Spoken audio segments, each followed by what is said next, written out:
राधे राधे भक्तों। जय श्री कृष्णा, जय श्री राधे।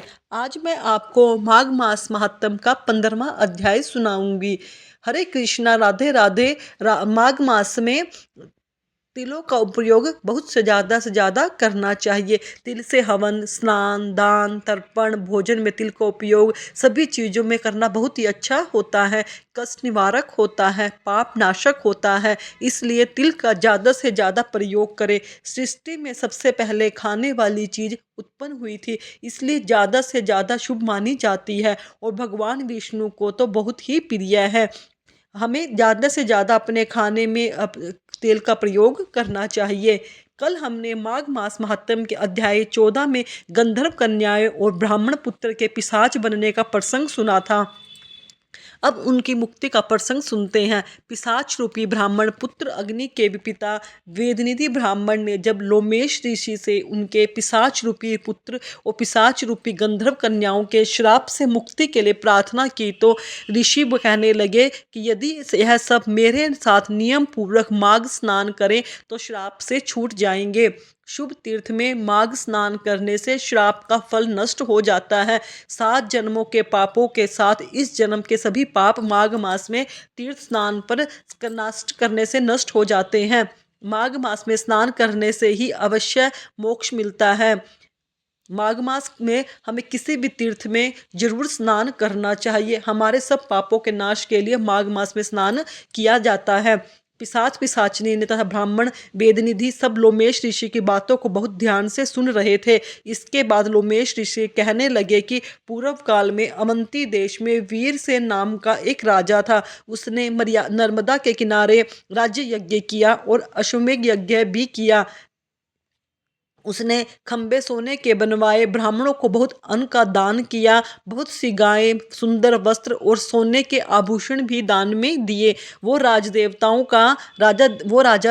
का भक्त और बहुत दान दे करने वाला था। उसी के राज्य में भद्रक नाम का एक ब्राह्मण था जो अत्यंत मूर्ख, कुलीन, कृषि करने वाला, दुराचारी तथा अधर्मी था। वह भाई बंधुओं का त्यागा हुआ इधर उधर घूमता हुआ देव यात्रियों के साथ प्रयाग में आया और माघ में उसने 3 दिन तक स्नान किया। वो 3 दिन में ही निष्पाप हो गया और फिर अपने घर को चला गया। देवयोग से वह भद्रक नाम का ब्राह्मण और वीरसेन राजा दोनों एक ही दिन मृत्यु को प्राप्त हुए। इसके बाद उन दोनों को एक साथ इंद्रलोक में मैंने देखा। तेज रूप, बल, स्त्री, वस्त्र और आभूषणों में दोनों समान थे। मैंने अपनी दिव्य दृष्टि से उन दोनों के कर्मों को देखा तो माघ स्नान के महत्व को भली भांति समझ गया, क्योंकि सिर्फ 3 दिन के स्नान से वो मूर्ख ब्राह्मण भी मुक्ति को पा गया। ऐसे में माघ स्नान और उसके महात्म का और क्या कहा जाए। माघ मास स्वर्ग को सुख भोग कर अपने पुण्य कर्म खत्म होने पर फिर जन्म लेता है, परंतु संगम में माघ स्नान करने वाला जन्म मरण के चक्कर से ही मुक्त हो जाता है। गंगा और यमुना के संगम की हवा के स्पर्श से ही बहुत से दुख कट जाते हैं। अधिक क्या कहा जाए। किसी भी तीर्थ में गए हों, पाप माघ मास में प्रयाग में स्नान करने से ही नष्ट हो जाते हैं। इसके बाद रुचि लोमेश वेद ब्राह्मण निधि से बोले, अब मैं तुम्हें पिशाच मोचन नाम का एक पुराना इतिहास सुनाता हूँ। इस इतिहास को यह कन्याएं और तुम्हारा पुत्र भी ध्यान पूर्वक सुने। इसे सुनने से इनको समृद्धि प्राप्त होगी। पुराने समय में देवद्वितीय नाम का एक बड़ा गंभीर और वेदों का पंडित एक वैष्णव ब्राह्मण था। उसने पिशाच को निर्मुक्त किया। अब यह बात सुनकर ब्राह्मण वेदनिधि पूछने लगे कि ऋषिवर कृपया करके कहें कि वो देवदूती कहाँ का रहने वाला था, किसका पुत्र था, उसने किस प्रकार पिशाच को निर्मुक्त किया, ये सब विस्तार पूर्वक हमें सुनाइए। अब यह सुनकर लोमेश ऋषि मुस्कुराते हुए बोले कि ब्राह्मण शेष ध्यान से सुनो। कल्प से निकली हुई सुंदर सरस्वती के किनारे पर उस ब्राह्मण देवदत्ती का स्थान था। जंगल के बीच में पुण्य जलपाली सरस्वती बहती है। अनेक प्रकार के पशु भी विचरते हैं। उस ब्राह्मण के श्राप के भय से पवन भी बहुत सुंदर चलती थी। वन क्षेत्र रथ के समान था। उस जगह वह धर्मात्मा देवदत्त रहता था। उसके पिता का नाम सुमित्र था। वह लक्ष्मी के वरदान से उत्पन्न हुआ था। वह सदैव आत्मा को स्थिर रखता, गर्मी में अपने नेत्र सूर्य की तरफ रखता, वर्षा में खुली जगह पर तपस्या करता, हेमंत ऋतु में सारस्वत सरोवर में बैठता और त्रिकाल संध्या करता। वो ब्राह्मण जितेंद्रिय और सत्यवादी भी था। अपने आप गिरे हुए फल और पत्तियों का ही भोजन करता था। उसका शरीर सूखकर हड्डियां मात्र रह गए थे। इस प्रकार उसको तप करते हुए वहां पर 5000 वर्ष बीत गए। तप के प्रभाव से उसका शरीर अग्नि के समान प्रज्वलित था।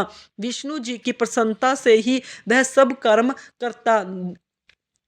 ऋषि के वरदान से ही शेष वैष्णव हुआ। उस समय उस ब्राह्मण ने वैशाख महीने की एकादशी को हरि का पूजन कर उनकी सुंदर स्तुति की और विनती की। उसकी विनती सुनकर भगवान उसी समय गरुड़ पर चढ़कर उसके पास आए। चतुर्भुज रूप, विशाल नेत्र, मेघ जैसा स्वरूप, ऐसे भगवान को देखकर प्रसन्नता के मारे उसकी आंखों में आंसू भर गए और कृत होकर उसने भगवान को प्रणाम किया। उसने अपने शरीर को भी या ना रखा और भगवान के ध्यान में लीन हो गया। तब ब्राह्मण ने कहा, हे देवदूती, मैं जानता हूँ तुम मेरे परम भक्त हो। मैं तुमसे अति प्रसन्न हूँ। तुम वर मांगो। इस प्रकार भगवान के वचन सुनकर प्रेम के मारे लड़खड़ाते हुए वाणी से में वो कहने लगा कि हे देवाधिदेव, अपनी माया से शरीर धारण करने वाला, आपका दर्शन देवताओं को भी दुर्लभ है।